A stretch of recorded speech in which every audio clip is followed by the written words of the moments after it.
lagi ono utawi Mbah Juru Kunci matur Mbah Juru Kunci tembangnya wonten Gubuk Asmara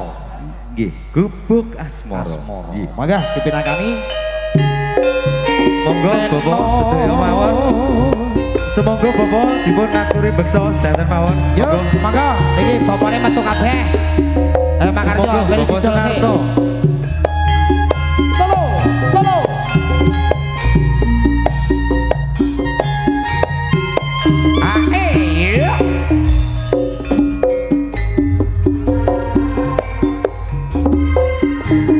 yen liwat aku kelingan gubuk kae biyen tak golere ya yo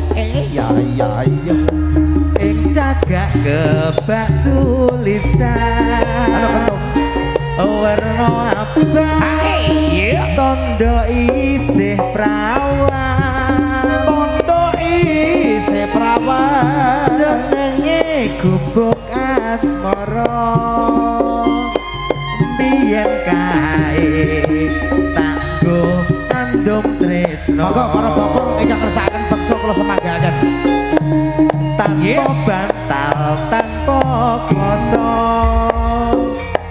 bota-bote ke taman asmara gubuk kae nyimpen wati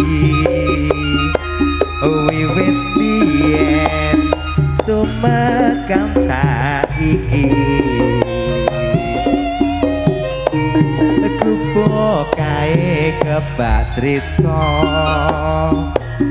wayah wengi nganti kaget rino catetan srajroning ati tetatan luntur saya merati aku kowe dadi garwa mergo Gubuk Asmara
kebak tulisan